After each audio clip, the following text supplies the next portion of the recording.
Hello, Laziali all over the world. Welcome to another episode of Lazio Lounge. I don't know what is more depressing, talking about Venezia Lazio or talking about Venezia Lazio with Alasdair McKenzie.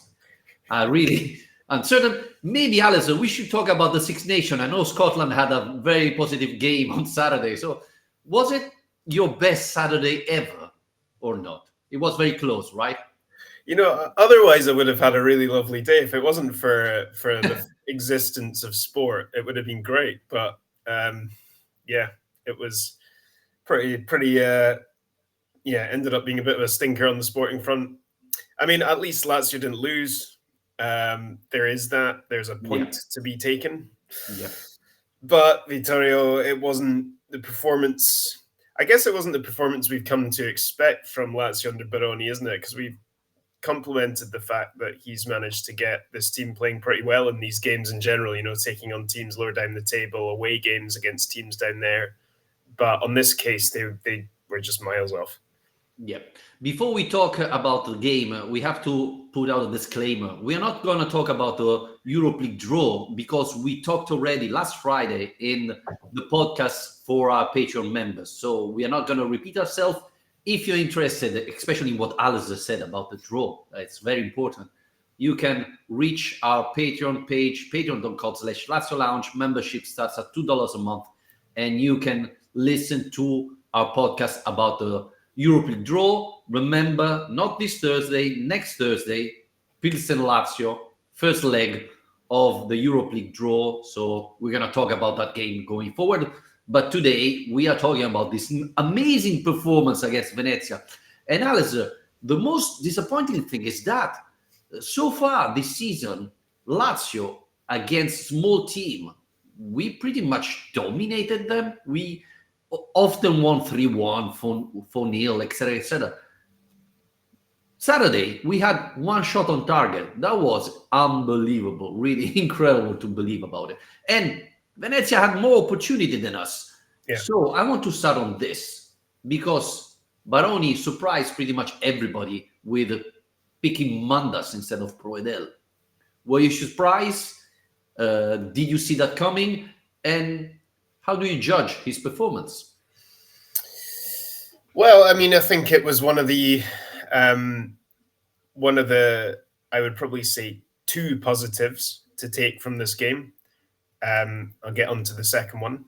But he didn't, when we were discussing Mandas in the Q&A podcast last week, we were kind of talking about the fact that one of the things that's been difficult for him is that when he has had opportunities to play this season, he's not necessarily had an awful lot to do. So he's not been able to really make a huge impression. And this did feel for a long time like a game, certainly after the first half, like a game that could be quite similar, where he's got this rare chance and said he had to start, but he wasn't having to do particularly a lot of work.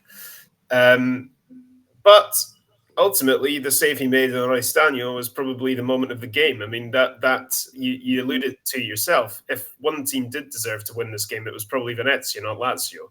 And they didn't, largely thanks to Mandas pulling out a brilliant save when we needed him to.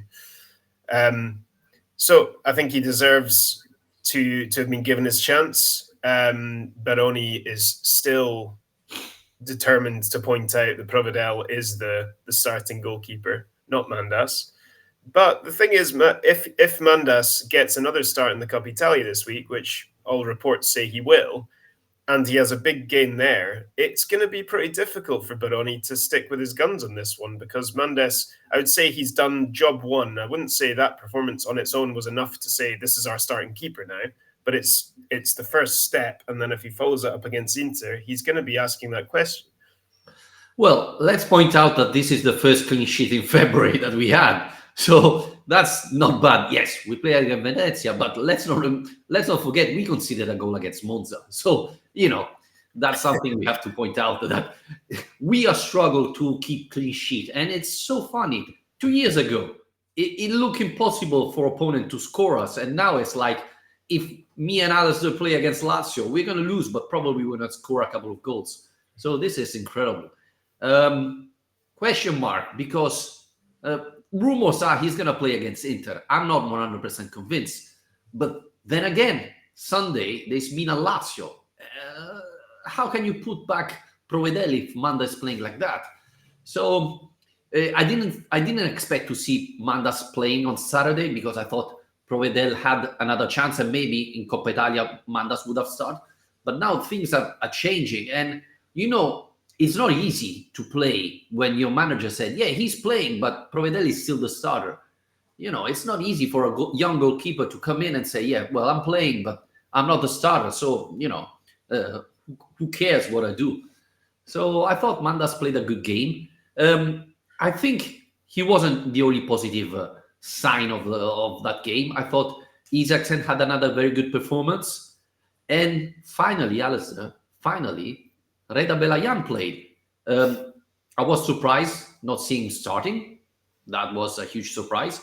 But at least he came in. So were you expecting Dele Bashiru to start?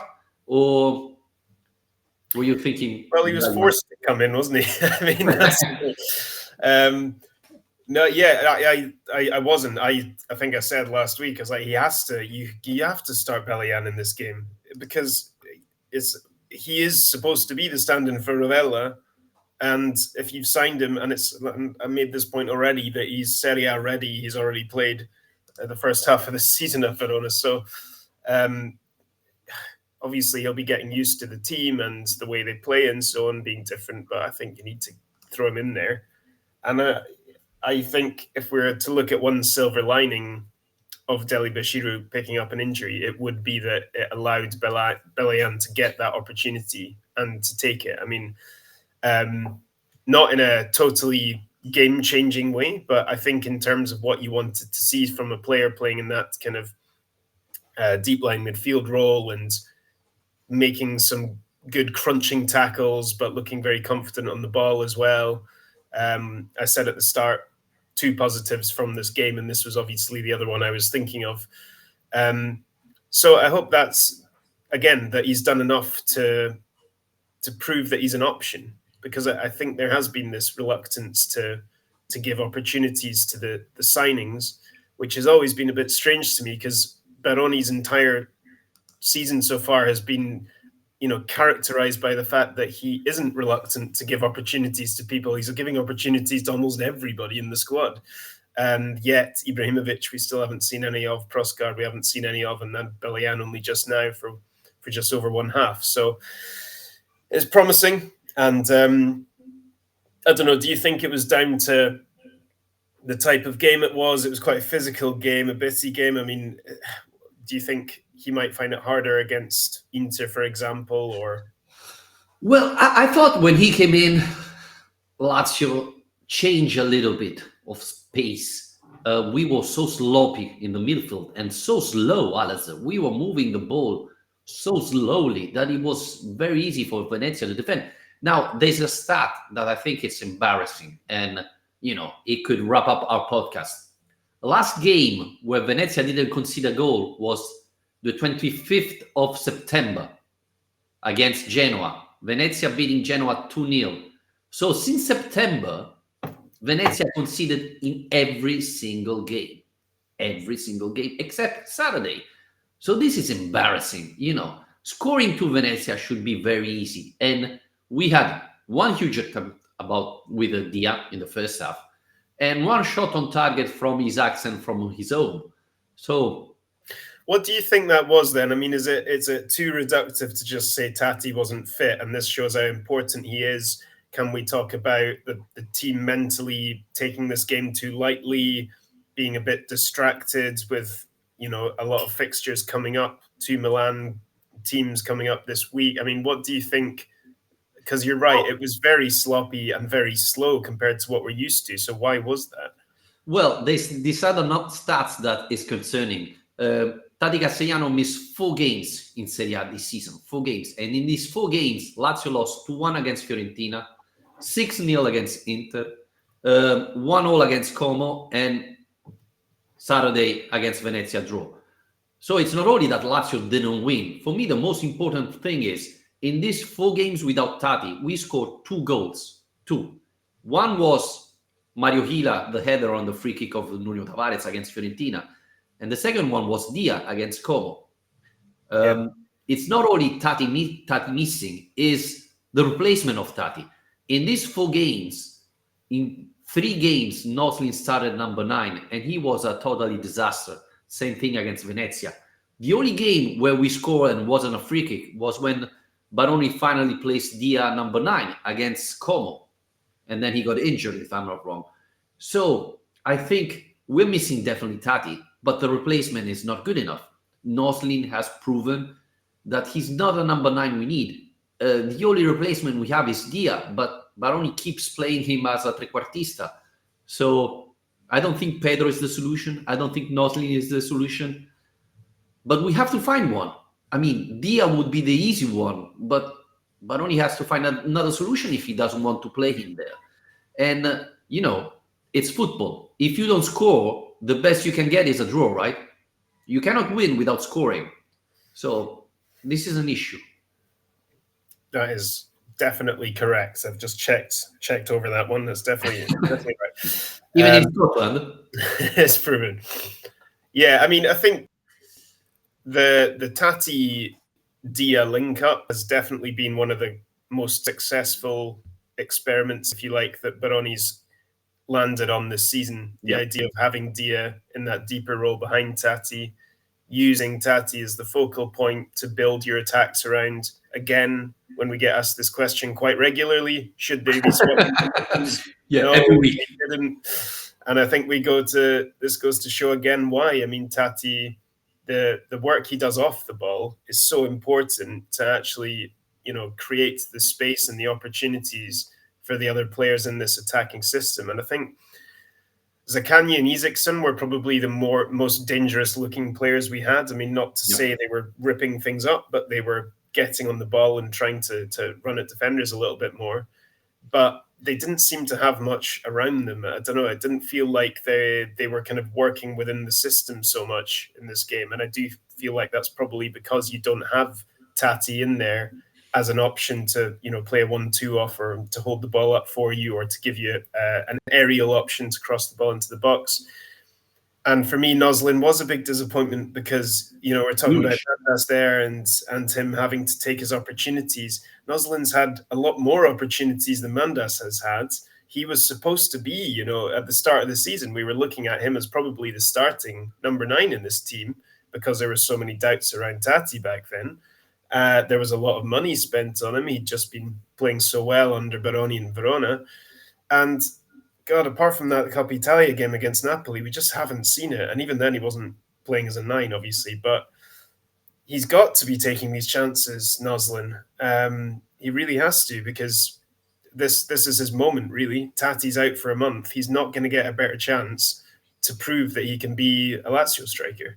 Not only Alasdair, again, if you don't score against Venezia, against who are you going to score? I mean, this team considered goal to every single team. Every single team. It's difficult to have an easier opponent. And then the other thing, we have to talk about it. I watched it like 10 times already, and it's painful. How did Dia miss that? I mean, at least you should hit the post, right?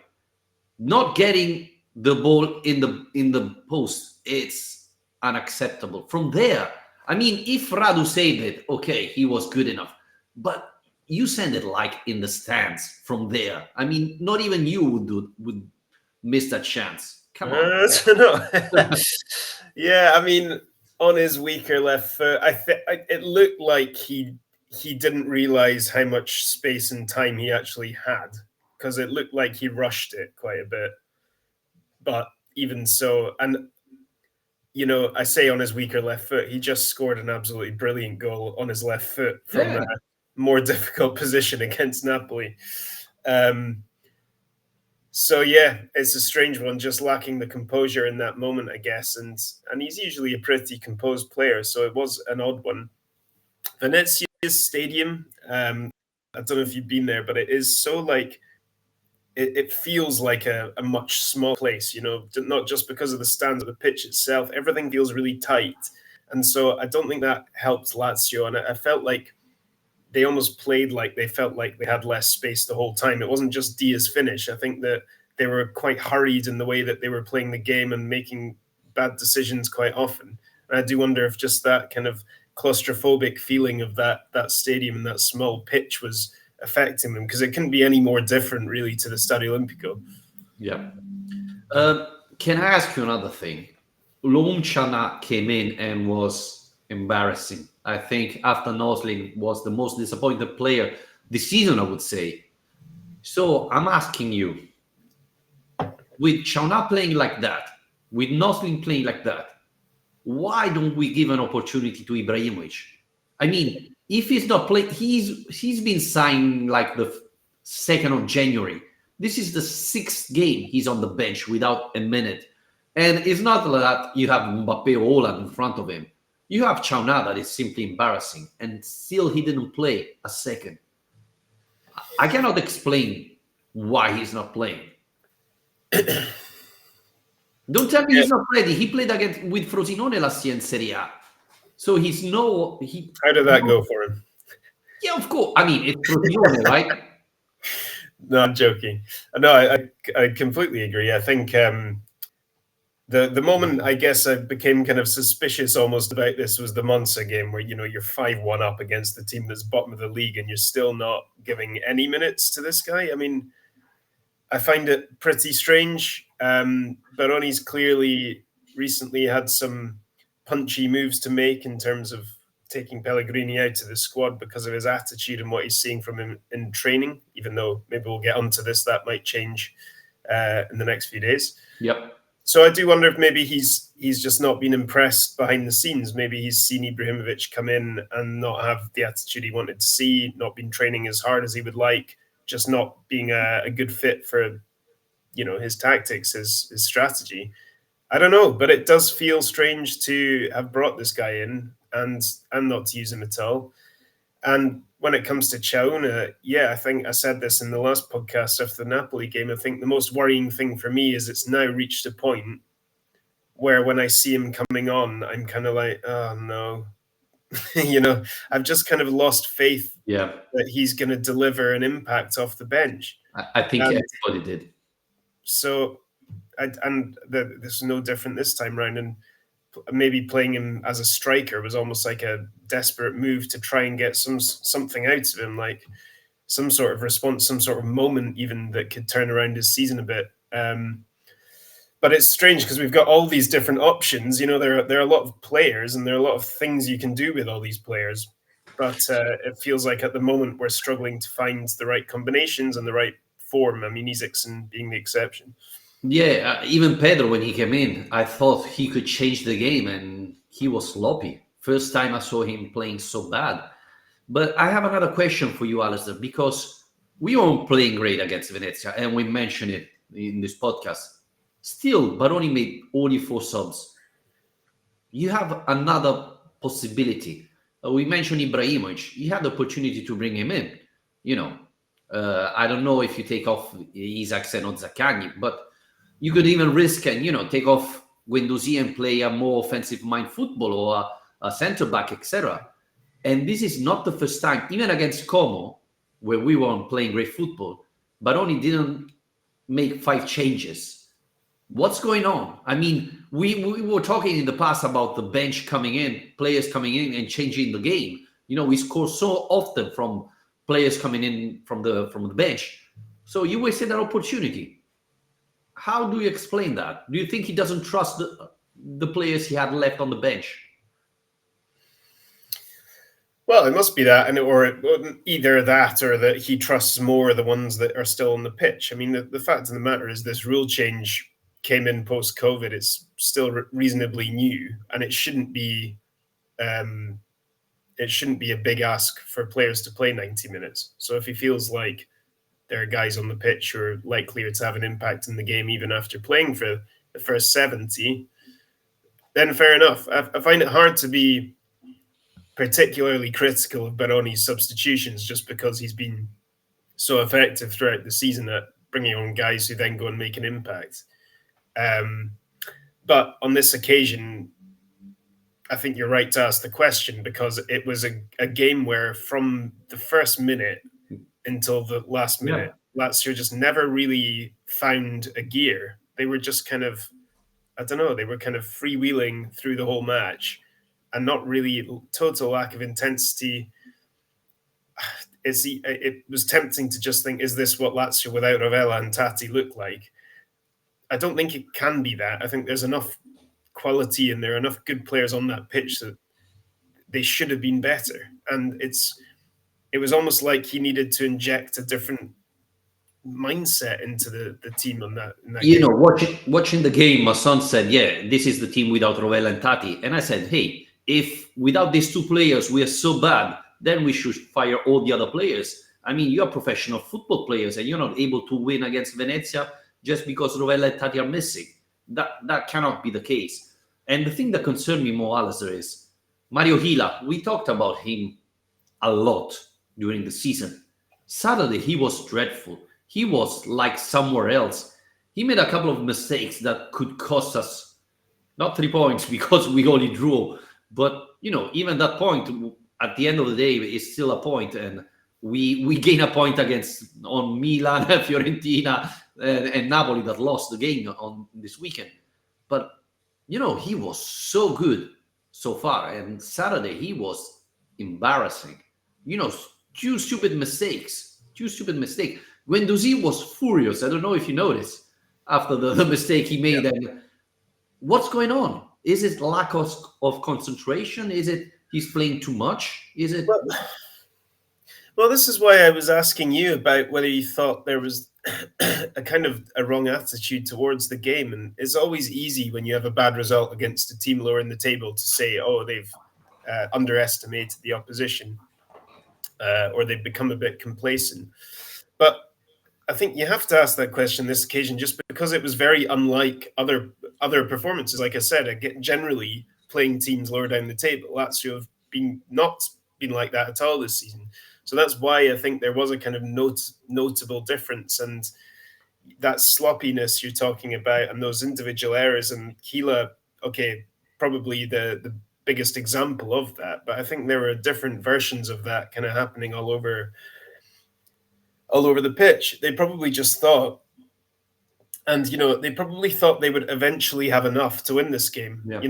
DAZN do this thing every game this season where it gets to the 75th minute and this graphic flashes up and it says goals scored in the final 15 minutes in Serie A this season, and Lazio are way ahead. They're like 5 goals clear of the next team. They're scoring way more goals at the end of games, which is great. But I do wonder if in matches like this, it means they just, because of having good results in the past against lower table teams and knowing that they always score late goals, if they're just kind of being lazy throughout the game, thinking, okay, we'll wrap this up eventually, and they just never got going. But if you talk about concentration, I can understand the fans. Friday there was the Europa League draw, there was the huge risk of getting the derby. So I came to this game a little bit, more relaxed because I thought, wow, we're not playing the derby in the Europa League. We're gonna beat Venezia. But the players, I don't think they were focused on the derby and on the Europa League draw. So I really don't understand. And as you were mentioning, this season against small team, we always dominated the game. We destroyed them. On Saturday, it looks like we were somewhere else. I don't know what Baroni said to the team before the game. Or I cannot believe that. I mean, Rovella is an important player. We mention him, and we said this very often in this podcast. But if without Rovella you cannot play football against Venezia, then this is very scary thing to say, right? Again, Venezia is going down. There's no way they're going to be Serie A next year. So you were. It's not only that we drew. It's that we didn't create pretty much nothing against a team that conceded everything. That's the most scaring point. And Dia was somewhere else. Nosnin was invisible. Dele Bashiru, when he was on the pitch, was bad. Nuno Tavares, man, I don't know what to say about him, but he's becoming an issue, a liability more than an advantage to have him on the pitch, right? He was subbed, and Baroni preferred putting in Lazzari, who last game was average at best, rather than keep Nuno Tavares. I think that tells you a lot about the performance of this guy. Yeah, since his injury, he's really not come back the same player. Um, I don't know, just the whole first half of the season, he was just so characterized by these explosive runs and causing chaos and attack really to help support getting all those assists. I think it was 8 assists in 8 games or something like that to kick off the season. And now the problem is, I think the defensive weaknesses were probably always there with Nuno. I mean, they were definitely always there, really. But it's really offset by if you're able to provide that Yeah, kind of of course. a positive to the team and overall, then it's okay. But once you stop delivering in attack, all you've got left is that kind of structure and defensive stuff. And if you're making errors on that side, then it's becoming a problem. He still has to start because who else is going to? Pellegrini's kicked out of the team now, and And, unless you're wanting Hussein Marisic, I mean, they're just not going to offer the same kind well, of thing. his eye is injured, and this is the other question I have. I think Baroni made the wrong decision. I mean, especially in this moment in time where Nuno Tavares is playing rubbish, his eye is injured. You should kept Pellegrini in so that maybe he could put a little bit of pressure on Nuno Tavares and take off Toma Basic. Come on, he hadn't played a single game. He wasn't on the bench on Saturday, and I thought nobody noticed, right? Who cares if Toma Basic is on the bench or not? And I'm sorry for the player. Obviously, everybody wants to play, but the impact Toma Basic had in this team is uh, close to the absolute zero, right? So why not bringing back Pellegrini? We have 3 left back. It's Marusic who can play on both sides, Lazzari and Nuno Tavares. Isai is going to be back. Who knows? March probably. I mean, yeah. I mean, maybe sue him, making pay something, etc. But bring him back in the squad. We need him. And I'm not saying he's Paolo Maldini, but if the option is Lazzari, who came in on Saturday and was better than Nuno Tavares, but probably even you would have been better than Tavares on Saturday, or Tavares playing like this, or Marusic. Who is Marusic? You know what you're getting from Marusic. At least give Pellegrini an option. He's the player most similar to Tavares that we have, right? When he's attacking, he can be very dangerous. He's not very good defending, but at least you know that he's going to try, right? I like how much you're backing my football ability today. Yeah, I mean, so looking ahead a bit, we've got Inter Coppa Italia quarterfinal on Tuesday night, and then we're going to Milan. Is it Sunday, Saturday? I can't remember. Sunday night, Right. 8:45. Inter, you would presume there will be some changes, but it's a tough one because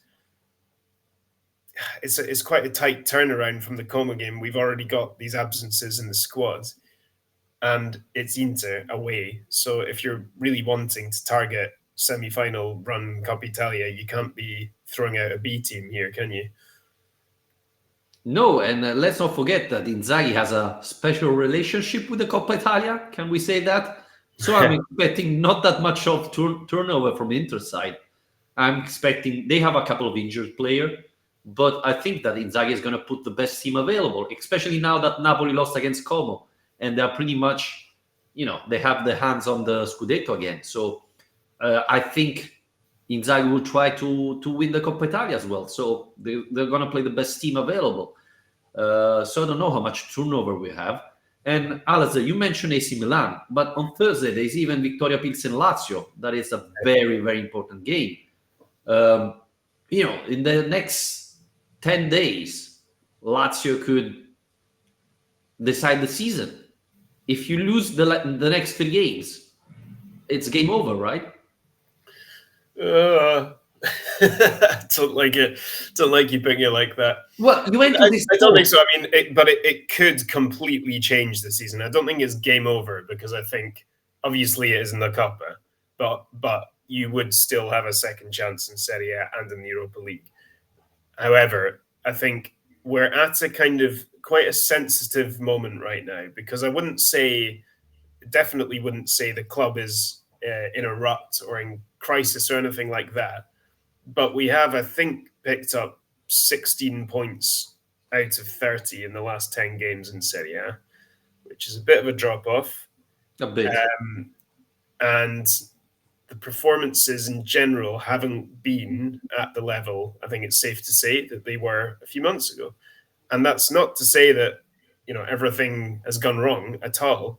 But it is, I think it's enough that you're in danger of things spiraling quite quickly if you lose all these games suddenly and you're staring down the barrel of the season going up in flames. I think they need to be at their absolute best in these next 10 games. Expecting to win all 3 is a big ask.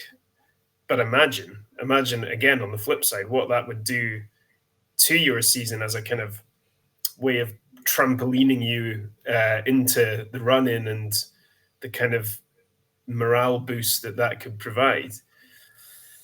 I mean, everyone's getting quite excited about these things of Lazio being predicted the highest percentage chance of winning the Europa League this season, all this, but I think we need to feet on the ground a bit more because the Venezia game, hopefully it can be a bit of a wake-up call for that, because maybe it was out on the back of all that European stuff that they were a bit complacent in Venice.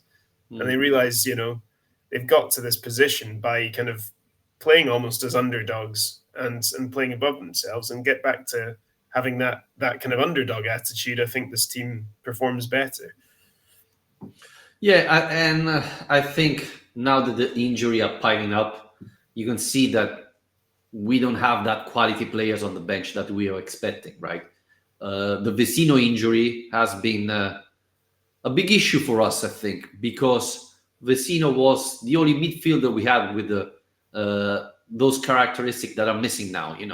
He's one that scores. He has a big experience. I think even Patrick missing all those games had an impact.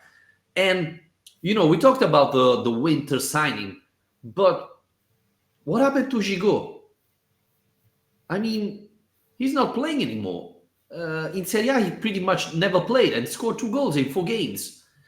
I thought, we are playing against Venezia. Romagnoli and Hila playing every single game. Maybe it was a perfect time for Gigot. Venezia's defending. That you could expect them playing like that. So, you put crosses in the box and you put Gigot in, and you saw what he did in Verona, right? He scored after a couple of minutes with a header. He did the same against Bologna. So I don't understand why he's not playing. Yeah, well, it seems like Baroni's just decided he wants a bit of consistency back there, because there has been a lot of change over the course of the season, like there has throughout the team. But maybe he just thought, right, it's time to settle on a centre-back partnership, especially while there's a lot of uncertainty around the full-back positions. That's changing all the time. So it might just be a case of trying to have some sort of defensive base that you feel is reliable and consistent. Because otherwise, fullback's changing all the time. The keepers are now changing, and the midfield is changing all the time. So I can kind of see why you land on it. But as you know, I'm a huge fan of Sami Gigot now. So the more we see of him, the better. The more crunching challenges and towering headers. Yeah, I mean, that was the perfect game. I mean, could you be scared about Venezia striker? I mean, they sold the captain, the only one scoring. So I don't know. I'm didn't understand the selection of Baroni. Didn't understand the changes he made, and didn't understand why Lazio played so badly. So I'm willing to win the game. They didn't try it for me, so that was really annoying. Maybe you're right, and they're focused on the Inter game on Tuesday. That obviously can change everything, because in the semi-final you are playing against Milan, who is not playing great, but wait Sunday, because Lazio's coming, and usually Milan-Lazio is something special, right? We won twice in 33 years now, which is incredible to believe it. So I'm not expecting things to change, but who knows? Yeah, but quite recently, though, I guess, within those wins. When was it? 2020? 21, maybe. I can't remember the exact year. He was a header of Ciro Immobile from an assist across from Lazzari. So this tells you the event. And look, like you say, Milan aren't in a good spot. They're a bit of a mess. You're right. Maybe that isn't the best time to get them because they need a statement win. They need a performance that's going to get the fans back on their side and turn that season around a bit. But I'd rather play them now than if they were absolutely flying. Yeah. And it could be quite a good game. It could be quite an open game because they also have a ridiculously defensively weak attacking left back. They also play with about 4 strikers at the same time. They also play a kind of 4-4-2-4. Let's fly at the opposition kind of style of football. So who knows? It could be quite an interesting watch. Yeah, and they have Magnanda that is trying to overshadow Provedel mistakes, right? He's been dreadful. I mean, I saw the goal on Saturday. I couldn't believe it. Yeah, there's a lot of parallels actually. Yep. So yeah, I mean, now I've said that it's going to be 0-0, isn't it? But yeah, it's. I don't think we need to be too weighed down by history with that because we're not talking about a Milan team of the past, are we? No, but even not about the Lazio team from the past. So who knows? Well, anyway, we're going too much ahead of ourselves. There's still the Coppa Italia game ahead of us. Alasdair, we can wrap it up here, I think, if you don't have any other things to point out. No, that's all for this week. I would say, again, try and listen to our Patreon Q&A episodes because as Vittorio alluded to earlier, I come out with such a punchy opinion about the Europa League that Vittorio actually walks off at one point and leaves the podcast. So if you want to... not only, if you become a member on patreon.com/Lazio Lounge, membership starts at $2 a month.